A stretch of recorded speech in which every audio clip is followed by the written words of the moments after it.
ದೇವರು ದೈವ ಅನ್ನೋದಕ್ಕಿಂತಲೂ ಕೂಡ ಅಷ್ಟು ಕನೆಕ್ಟಿವಿಟಿ ಇರೋದು ಜಾಸ್ತಿ ಕೊರಗಜ್ಜ ಅಂದಾಗ. ಕೊರಗಜ್ಜ ನಾನು ಅಮ್ಮ ಅಪ್ಪ ಅಂತ ಕರೆಯೋ ಹಾಗೇನೆ ಕೊರಗಜ್ಜನ ಕರಿತಾ ಇರ್ತೀನಿ. ಕಾಶಿಗೆ ಹೋದ್ಮೇಲೆ ಏನೋ ಒಂದು ಬೇರೆ ಎನರ್ಜಿ ನಿಮ್ಮ ಜೊತೆಗಿರುತ್ತೆ, ನಿಮ್ಗೆ ಏನೋ ಬದಲಾವಣೆ ಕಾಣುತ್ತೆ ಅನ್ನೋದು. ಒಳಗಡೆ ಹೋದ ತಕ್ಷಣ ಆ್ಯಕ್ಚುಲಿ ಅದು ಸ್ಪರ್ಶ ಮಾಡೋದಿರುತ್ತೆ. ಓಕೆ, ಇಷ್ಟು ಹತ್ತಿರದಿಂದ 20-25 ಮಿನಿಟ್ಸ್ ನೋಡಿದ್ದೀವಿ. ಕೊರಗಜ್ಜ ಹೆಂಗೆ ಬಂದು ನಮ್ಮನ್ನು ಪ್ರೊಟೆಕ್ಟ್ ಮಾಡ್ತಾರೆ. ಆ್ಯಂಡ್ ಅವ್ರು ಈ ಥರ ಒಂದು ಸ್ಟೇಟ್ಮೆಂಟ್ ಹೇಳ್ತಾರೆ, ಇದು ನನ್ನ ಮಗಳು ಎನ್ನ ಬಾಲೆ. ನನ್ನ ಗಾಡಿಗೆ ಕೊರಗಜ್ಜನ ಟೆಂಪಲ್ಗೆ ಹೋಗ್ಬಿಟ್ಟು ಪೂಜೆ ಮಾಡಿಸಿರೋದು. ಸೊ ಸ್ಟೇರಿಂಗಲ್ಲಿ ಕೊರಗಜ್ಜನದಲ್ಲಿದ್ದು ಥ್ರೆಡ್ ಇದೆ ಆಯಿತಾ. ಅವನು ಹೆಂಗೆ ಅದನ್ನು ಮುಟ್ಬಿಟ್ಟು ಹೇಳಿದ್ದು, ನನ್ನ ಗಾಡಿಗೂ ಲೈಕ್ ಹಾಕಿಸ್ಬೇಕು ಹೋಗಬೇಕು ಅಂತ ಹೇಳಿದಷ್ಟೆ. ಅವಾಗಲೇ ಈ ಥರ ಆಗಿದ್ದು.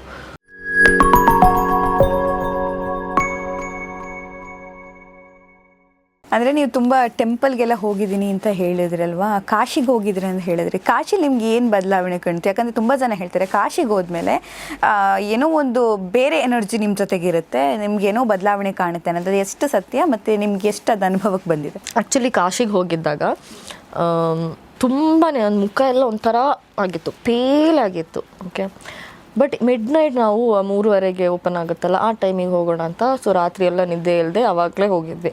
ಅಲ್ಲಿ ಹೊರಗಡೆ ಎಲ್ಲ ವೆಯ್ಟ್ ಮಾಡ್ಕೊಂಡು ಆಮೇಲೆ ಅಲ್ಲಿ ಸ್ಪೆಷಲ್ ಎಂಟ್ರಿ ತೊಗೊಂಡು ಒಳಗಡೆ ಹೋದ್ವಿ. ಒಳಗಡೆ ಹೋದ ತಕ್ಷಣ ಆ್ಯಕ್ಚುಲಿ ಅದು ಸ್ಪರ್ಶ ಮಾಡೋದಿರುತ್ತೆ. ಸೊ ಅದಕ್ಕೆ ಅಂತ ನಾವು ಹೋಗಿದ್ದು. But as soon as we ಅಲ್ಲಿ ರೀಚ್ ಆಗಿದ ತಕ್ಷಣ ಅದು ಕ್ಲೋಸ್ ಆಯಿತು. ಬಟ್ ಒಂದು ಗುಡ್ ಥಿಂಗ್ ಏನಂತಂದರೆ, ಆ ಸ್ಪರ್ಶ ಮಾಡಿದವ್ರನ್ನು ಮುಟ್ಬಿಟ್ಟು ಹಿಂಗೆ ಹೋಗ್ತಿದ್ದಾರೆ. ಬಟ್ ನಾವು ಆಲ್ಮೋಸ್ಟ್ ಒಂದು 20-25 ಮಿನಿಟ್ಸ್ ಗುಡಿಯಲ್ಲಿದ್ದರೆ, ಗುಡಿದ ಮುಂದೆನೇ ಇಲ್ಲೇ ಇದೆ ದೇವ್ರದ್ದು ಶಿವಲಿಂಗ. ಓಕೆ, ಇಷ್ಟು ಹತ್ತಿರದಿಂದ 20-25 ಮಿನಿಟ್ಸ್ ನೋಡಿದ್ದೀವಿ. ಓಕೆ, ಅದು ನೋಡ್ತಾನೆ ನನಗೆ ಕಣ್ಣಲ್ಲಿ ಫುಲ್ ನೀರು. ಬಿಕಾಸ್ ಅಷ್ಟು ಖುಷಿ, ನಾವು ಇಷ್ಟು ಕಷ್ಟದಲ್ಲಿ ಇಷ್ಟು ದೂರ ಬಂದಿದ್ದೀವಿ, ಅದಕ್ಕೋಸ್ಕರ ನೀವು ನಮಗೆ ಇಷ್ಟು ಹೊತ್ತು ದರ್ಶನ ಕೊಡ್ತಿದ್ದೀರಾ ಅಂತ. ಹೌದು, ಆ ಒಂದು ಥಾಟ್ ಆಯಿತಾ. ಆಮೇಲೆ ದರ್ಶನ ಮುಗೀತು, ವಾಪಸ್ ಬಂದ್ವಿ. ವಾರಾಹಿ ದೇವರು ಟೆಂಪಲ್ಗೆ ಹೋಗೋಣ ಅಂತ ಅಂದಿದ್ವಿ. ಸೊ ವಾರಾಹಿ ಟೆಂಪಲ್ಗೆ ಅದು ಅಲ್ಲಿ ಕಾಶಿಯಲ್ಲಿ ಗೊತ್ತಲ್ಲ, ಫುಲ್ ನ್ಯಾರು ರೋಡು. ನನಗೆ ಆ ನ್ಯಾರೋ ರೋಡು ಹೋಗೋಕ್ಕಾಗ್ತಿಲ್ಲ, ಹಿಂಗಾಗ್ತಿದೆ ಸಫಿಕೇಶನ್. ಓಕೆ, ಬಿಕಾಸ್ ಜನ ಎಲ್ಲ ಇದ್ದಾರಾ, ನನಗೆ ಆಗ್ತಿಲ್ಲ ಬ್ರೀದ್ ಮಾಡೋಕ್ಕೆ. ಆದ್ರೂ ಹಿಂಗೆ ಹೇಳ್ಕೊಂಡು ನಾವು ಹೋದ್ವಿ. ನಾನು ಪಲ್ಲವಿವರೆಗೂ ಆ ಟೈಮಲ್ಲಿ ಹುಷಾರಿರಲಿಲ್ಲ. ಅಲ್ಲಿಗೆ ಹೋಗಿ ವಾರಾಹಿ ದೇವಿ ಟೆಂಪಲ್ ಮುಂದೆ ನಿಂತಿದ್ದು, ದೊಡ್ಡ ಕ್ಯೂ. ನನಗೆ ಅಲ್ಲಿ ನೋಡಿಬಿಟ್ಟು ಅಯ್ಯೋ ದೇವರಿದ್ದು ಇವತ್ತಂತೂ ಅಮ್ಮನ ನೋಡೋಕ್ಕಾಗಲ್ಲ ಅಂತ ಅಂದ್ಕೊಂಡಿದ್ವಿ. ಅಲ್ಲಿ ಒಬ್ಬರು ಪೊಲೀಸವರಿದ್ದರು. ಪೊಲೀಸವ್ರು ಹೇಳಿದ್ರು, ಇಲ್ಲ ಸ್ವಲ್ಪ ಹೊತ್ತು ವೆಯ್ಟ್ ಮಾಡಿ ನಾವು ಒಳಗಡೆ ಕರ್ಕೊಂಡು ಹೋಗ್ತೀವಿ ಅಂತಂದರು. ಬಟ್ ನನಗೆ ನಿಲ್ಲಕ್ಕಾಗ್ತಿಲ್ಲ, ನನಗೆ ಏನೇನೋ ಆಗ್ತಿದೆ, ನನಗೆ ಬೀಳೋ ಥರ ಎಲ್ಲ ಆಗ್ತಿದೆ. ಎಸ್ಪೆಷಲಿ ನನಗೆ ಬ್ರೀದ್ ಮಾಡೋಕ್ಕಾಗ್ತಿಲ್ಲ. ಬೀಳೋ ಥರ ಅಟ್ಲೀಸ್ಟ್ ಐ ಕ್ಯಾನ್ ಸಿಟ್. ಹಿಂಗೆ ಆಗ್ತಿದ್ರೆ ಹಿಂಗೆ ನಿಲ್ಲೋದು ಆಗಲ್ಲಲ್ಲ. ನಂಗೆ ಆಗಲ್ಲ, ಹೋಗೋಣ ಅಂತಂದೆ. ದೆನ್ ದೇ ಟೋಲ್ಡ್ ಓಕೆ ಪರವಾಗಿಲ್ಲ ಬಾ ಹೋಗೋಣ ಅಂತ. ಈ ಪೊಲೀಸವರು ಕೇಳಿದ್ರು, ನಿಮ್ಗೆ ಗೊತ್ತಾ ಹೋಗೋಕ್ಕೆ ಹೆಂಗೆ ಅಂತ. ಅವ್ರು ಯಾರು ಅಂತಲೇ ಗೊತ್ತಿಲ್ಲ ನಮಗೆ. ಓಕೆ, ಅವ್ರು ಹೇಳಿದರು, ಇರಿ ನಾನು ನಿಮ್ಮನ್ನು ಶಾರ್ಟ್ಕಟ್ಟಲ್ಲಿ ಕರ್ಕೊಂಡು ಹೋಗ್ತೀನಿ ಅಂತ ಹೇಳಿಬಿಟ್ಟು ಯಾವುದೋ ಗಲ್ಲಿ ಮನೆ ಮುಂದೆ ಹಿಂಗೆ ಕೆಳಗಡೆ ಎಲ್ಲ ಕರ್ಕೊಂಡು ಹೋಗಿ ಮೇನ್ ರೋಡಿಗೆ ರೀಚ್ ಮಾಡಿಸಿ ಆಟೋದಲ್ಲಿ ಕೂರಿಸಿ ನಮ್ಮನ್ನು ಬಿಟ್ಟಿದ್ದು. ನಾವು ಅಂದ್ಕೊಂಡ್ವಿ ಓಕೆ ಏನಾದರೂ ದುಡ್ಡಿಗಿರಬೇಕು, ದುಡ್ಡು ಕೊಟ್ಟಾಗ ದುಡ್ಡು ತೊಗೊಂಡಿಲ್ಲ. Okay, so almost like 30 minutes ನಡಿಬೇಕಾಗಿದ್ದು ಅವ್ರು ನಮ್ಮನ್ನು 10 ಮಿನಿಟ್ಸಲ್ಲಿ ರೀಚ್ ಮಾಡಿಸಿದ್ರು. ಬಿಕಾಸ್ ಅವ್ರಿಗೆ ಗೊತ್ತಲ್ವ ಜಾಗ, ಯಾರ್ಯಾರ್ದೋ ಮನೆ ಮುಂದೆಯಿಂದ ಎಲ್ಲ ಕರ್ಕೊಂಡು ಹೋಗಿ ಹಂಗೆ ಮೇನ್ ರೋಡ್ ಹತ್ರ ಬಿಟ್ಟಿರೋದು. ಅದಾದಮೇಲೆ ನಾವು ನನಗೆ ಅವಾಗ ವಾರಾಹಿ ದೇವಿ ಎಷ್ಟು ಪವರ್ಫುಲ್ ಆ ಥರ ನನಗೆ ಗೊತ್ತಿರಲಿಲ್ಲ ಆ ಒಂದು ಮೊಮೆಂಟಲ್ಲಿ. ಬಟ್ ಅದಾದಮೇಲೆ ನನಗೆಲ್ಲ ಅದೇ ಬರ್ತಿತ್ತು ಫೋನಲ್ಲಿ ನೋಡಿದಾಗ. ಓಕೆ, ಅಮ್ಮಂದು. ಆಮೇಲೆ ನಾವು ಅದೇ ವಿನಯ್ ಗುರುಜರ ಆಶ್ರಮಕ್ಕೆ ಹೋಗಿದ್ವಲ್ಲ, ಅಲ್ಲಿ ಅವರು ಎಲ್ಲ ದೇವ್ರದ್ದು ಕರ್ಕೊಂಡು ಹೋಗ್ತಾಯಿದ್ರು. ಆ ಥರ ಕರ್ಕೊಂಡು ಹೋಗ್ಬೇಕಾದ್ರೆ ಒಂದು ಮೇಲೆ ಹೆಂಗೆ ಸ್ಟೆಪ್ ಹತ್ತಿ ಹೋಗೋಕ್ಕಿದೆ. ಅಲ್ಲಿ ಸ್ಟೆಪ್ ಹತ್ತಿ ಹೋದಾಗ ಇವ್ರನ್ನ ಕರಿತಾ ಇದ್ದಾರೆ, ಅವನು ಅಂತ. ನಾನು ಹೋದೆ, ನೋಡುವಾಗ ವಾರಾಹಿ ಅಮ್ಮಂದು ಇಟ್ ವಾಸ್ ಗುಡಿ. Okay, so just the previous day ನಾನು ಹೇಳಿದಷ್ಟೇ ಅವ್ರ ಹತ್ರ, ವಾರಾಹಿ ಅಮ್ಮ ಎಷ್ಟು ಪವರ್ಫುಲ್ ಅಲ್ವಾ, ನಮಗೆ ಗೊತ್ತೇ ಇರಲಿಲ್ಲ ಅಲ್ಲ ಅಂತ, ಆ ಥರ ಹೋಗ್ಬೇಕಿತ್ತಲ್ವಾ ಅಂತ. ನೋಡುವಾಗ ಇಲ್ಲಿ ಅವರು ನೆಕ್ಸ್ಟ್ ಡೇನೆ ನನಗೆ ಇದು ನೋಡೋಕ್ಕೆ ಸಿಕ್ತು. And that moment I fell like ನಮಗೆ ಎಷ್ಟು ಬ್ಲೆಸ್ಡ್ ಫೀಲ್ ಅನಿಸುತ್ತೆ ಗೊತ್ತಾ ಈ ಥರ ಎಲ್ಲ ಆದಾಗ.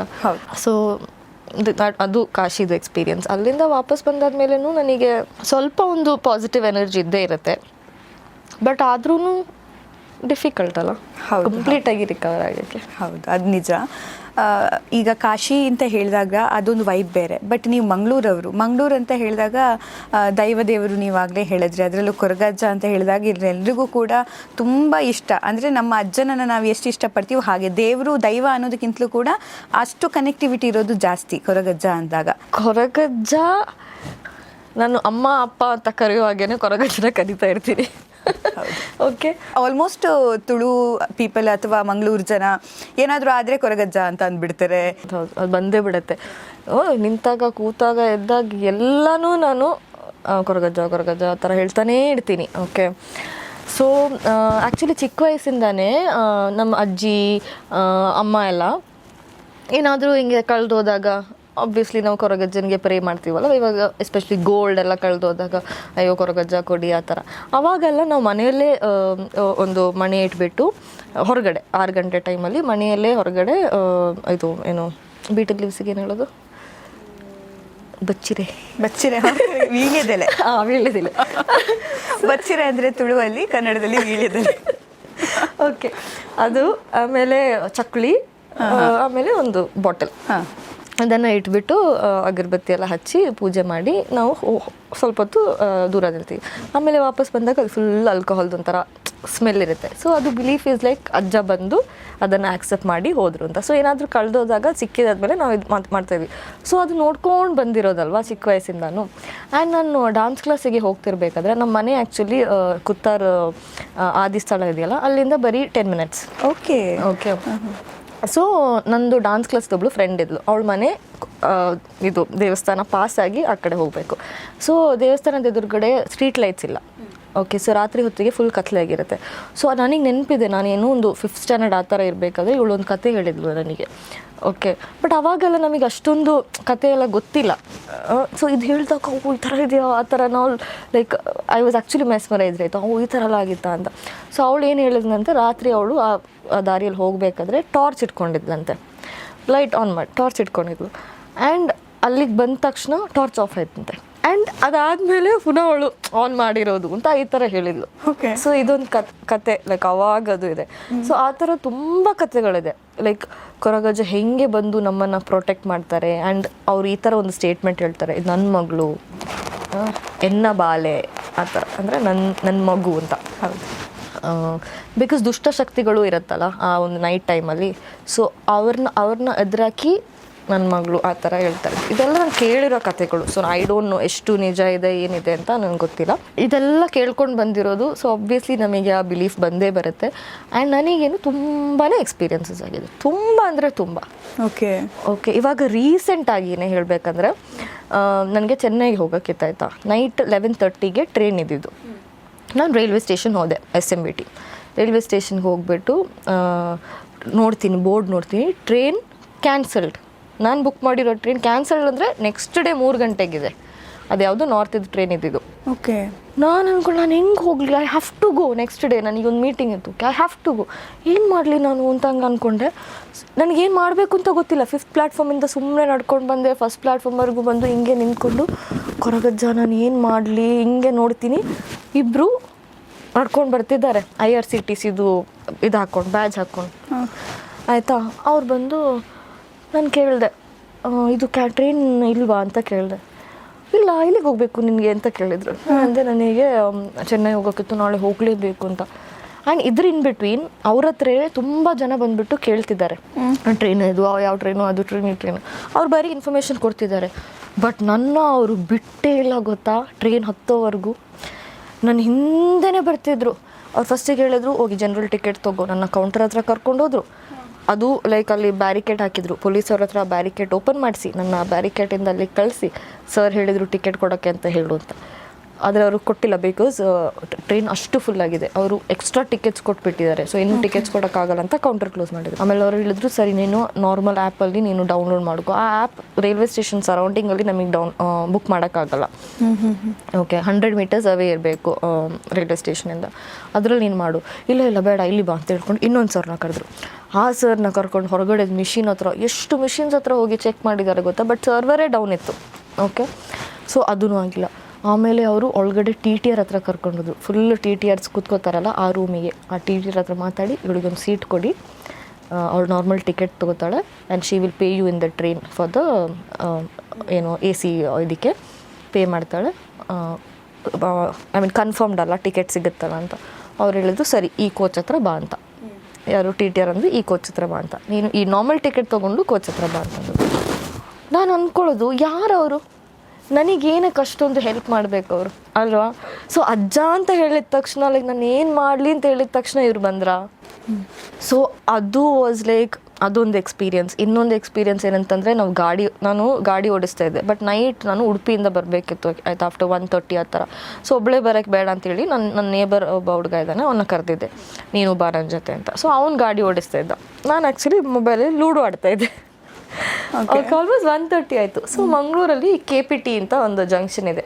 ಸೊ ಆ KPT ಹತ್ರ ಹಿಂಗೆ ಸ್ಟೀಪ್ ರೋಡ್ ಇದೆ ಆಯ್ತು. ಆ ಸ್ಟೀಪ್ ರೋಡ್ ಹಿಂಗೆ ಹತ್ತಬೇಕಾದ್ರೆ ಐ ಸಾ ಒಬ್ಬರು ಹಿಂಗೆ ಕ್ರಾಸ್ ಆಗೋದು. ಕ್ರಾಸ್ ಆಗಿ ಅವ್ರು ಹಿಂಗೆ ಬಂದರು ಗಾಡಿ ಹತ್ರ, ಲೈಕ್ ಅಟ್ಯಾಕ್ ಮಾಡೋ ಥರ. ಐ ಸ್ಟಿಲ್ ರಿಮೆಂಬರ್ ಆ ಫೇಸ್ ಹೆಂಗಿತ್ತು ಅಂತಂದರೆ ಒಂಥರ ವೈಟ್ ಲೈಟ್ ಹಾಕಿದಂಗೆ ಮುಖಕ್ಕೆ. ಓಕೆ, ಆ್ಯಂಡ್ ಒಂದು ಹಿಂಗೆ ಟವಲ್ ಥರ ಹಿಂಗೆ ಹಾಕಿದ್ದಾರೆ. ಆ್ಯಂಡ್ ಹಿಂಗೆ ನಮ್ಮನ್ನು ಹಿಂಗೆ ನೋಡ್ತಾ ಬಂದಿರೋದು, ಬಂದು ಗಾಡಿಗೆ ಹೊಡೆದು ಬಿದ್ದರು. ಓಕೆ, ನನಗೆ ಫುಲ್ ಭಯ, ಬಿಕಾಸ್ ನನ್ನ ಗಾಡಿನ ನಾನು ಅಂದೆ ಅವನ ಹತ್ರ, ಹೋಗು ಅವನು ಅಕ್ಕ ಏನು ಮಾಡಲಿ ನಾನು ಇಲ್ಲ ಹೋಗು ಅಂತಂದೆ. ಓಕೆ, ಬಟ್ ನಾನು ಕೇಳಿದೆ, ನಿಮ್ಗೆ ಕಾಣಿಸ್ತಿದ್ಯಾ, ಮಿರರಲ್ಲಿ ಕಾಣಿಸ್ತಿದ್ಯಾ ಅಂತ. ಹಾಂ ಹಿಂಗೆ ಬಿದ್ದಿದ್ದಾರೆ ಅಂತ ಹೇಳ್ದೆ. ನನಗೆ ಫುಲ್ ಭಯ ಆಯಿತು, ಏನಿರ್ಬೋದು ಅಂತ. ಆ್ಯಂಡ್ ಏನು ಗೊತ್ತಾ, ಮಿರರ್ ಇದೆಯಲ್ಲ, ಮಿರರ್ ಹಿಂಗೆ ಫೋಲ್ಡು ಆಗಿಲ್ಲ. ಓಕೆ, ಆ್ಯಂಡ್ ಬೋನೆಟು ಒಂದು ಹಿಂಗೆ ಬೆಂಡಾಗಿ ಏನೂ ಆಗಿಲ್ಲ.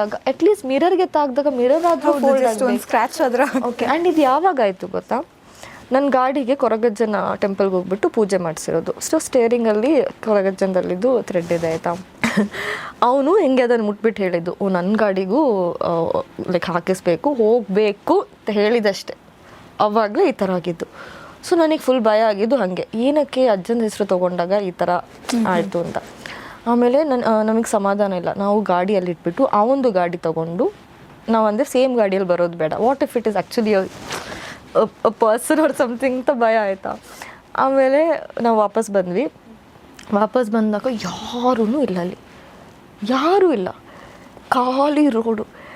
ಆಮೇಲೆ ಪುನಃ ಗಾಡಿ ಇಟ್ಬಿಟ್ಟು ನಾನು ಅಲ್ಲಿಂದ ನನ್ನ ಮನೆಗೆ ಒಬ್ಬಳೇ ಹೋಗಬೇಕು. ನಾನು ಆಂಜನೇಯ ಅಜ್ಜ ಹೇಳ್ಕೊಂಡು ಡ್ರೈವ್ ಮಾಡ್ತಾ ಮನೆವರೆಗೂ ಹೋದೆ. ಯಾರ ಹತ್ರನೂ ಹೇಳಿಲ್ಲ. ನೆಕ್ಸ್ಟ್ ಡೇ ಬೆಳಿಗ್ಗೆ ಎದ್ದೆ, ಮಮ್ಮಿ ಹತ್ರ ಸುಮ್ಮನೆ ಹೇಳಿದೆ, ನಂದು ಗಾಡಿ ಏನೋ ಪ್ರಾಬ್ಲಮ್ ಇದೆ, ನಾನು ಸೋರಿಸ್ಕೊಂಡು ಬರ್ತೀನಿ ಅಂತ ಹೇಳ್ಬಿಟ್ಟು ಹೋದೆ. ಬಟ್ ನಾನು ಸೀದಾ ಹೋಗಿರೋದು ಕೊರಗಜ್ಜನ ಟೆಂಪಲಿಗೆ. ನಂತೂರ ಹತ್ರ ಒಂದು ಕೊರಗಜ್ಜನ ಟೆಂಪಲ್ ಇದೆ. ಅಲ್ಲಿ ಒಬ್ಬರು ಅವ್ರು ಹಿಂಗೆ ಅಕ್ಕಿ ಹಾಕ್ಬಿಟ್ಟು ಹಿಂಗೆ ನೋಡಿ ಹೇಳ್ತಾರೆ. ನಾನು ಅವ್ರ ಹತ್ರ ಹಿಂಗೆ ಹೇಳಿದೆ, ಈ ಥರ ಆಗಿತ್ತು, ಲೈಕ್ ಅಜ್ಜನ ಹೆಸರು ಹಿಂಗೆ ಹೇಳಿದಾಗ ಹಿಂಗೆ ಆಗಿರೋದು. ಆ್ಯಂಡ್ ಅವನು ಬಂದಿದ್ದ, ಹುಡುಗನೂ ಬಂದಿದ್ದ ನನ್ನ ಜೊತೆ. ಸೊ ಅವ್ರು ಫಸ್ಟ್ ಕೇಳಿದ್ರು, ನೀನೇನಕ್ಕೆ ಅಷ್ಟೊತ್ತಿಗೆ ಅಲ್ಲಿಗೆ ಹೋಗಿದ್ದು, ಏನಕ್ಕೆ ಅಷ್ಟೊತ್ತಿಗೆ ಗಾಡಿ ಬಿಡ್ಕೊಂಡು ಬಂದಿದ್ದು, ನೀವು ಸೇಫಾಗಿರ್ಬೇಕಲ್ವ ಅಂತಂದು. ಸೊ ನಾವು ಅಂದ್ವಿ, ಇಲ್ಲ ಈ ಥರ ಫಂಕ್ಷನ್ ಇದ್ದಿದ್ದು, ಅದಕ್ಕೆ ಬರ್ತಿದ್ದಿದ್ದು, ನನಗೆ ಏನದು ಅಂತ ನೋಡ್ಬಿಟ್ಟು ಹೇಳಿ ಅಂತ ಅಂದೆ. ಹಿ ಸೆಡ್, ಅದು ಅಜ್ಜ ಅಲ್ಲ, ಬಟ್ ಅಜ್ಜನೇ ನಿಮ್ಮನ್ನು ಸೇವ್ ಮಾಡಿರೋದು, ಇಟ್ಸ್ ಅ ನೀಚ ಶಕ್ತಿ ಅಂತಂದರು. Okay, then I was like, first time ನಾನು ನೋಡ್ತಿರೋದು ಆ ಥರದ್ದು ಏನೋ ಒಂದು. ಬಟ್ ಆದರೂ ನನಗೆ ಒಂಥರ ನಂಬಿಕೆ ಇಲ್ಲ. ಅದಕ್ಕೆ ನಾನು ಇನ್ನೊಂದು ಕಡೆ ನಾನು ಹೋಗ್ತಾ ಇರ್ತೀನಿ, ಅಲ್ಲೂ ಕೇಳಿದೆ ನಾನು. ಅಲ್ಲೂ ಹೇಳಿದ್ರು ದುಷ್ಟಶಕ್ತಿ ಅಂತಂದ್ರು. ಆವಾಗ ಕನ್ಫರ್ಮ್ ಆಯಿತು. ಓಕೆ, ಆಮೇಲೆ ದೆನ್ ಇವಾಗ ಮಂಗಳೂರಿಗೆ ಹೋಗ್ಬೇಕಾದ್ರೆ ಯಾವಾಗಲೂ ಹೋಗ್ತೀನಿ. ಲೈಕ್ ಯಾವಾಗ ಹೋದ್ರೂ ಒಮ್ಮೆ ನಾನು ಮಮ್ಮಿ ಕೊರಗಜ್ಜನಲ್ಲಿ ಹೋಗಿ ಕೈ ಮುಟ್ಕೊಂಡು ಬರ್ತೀವಿ.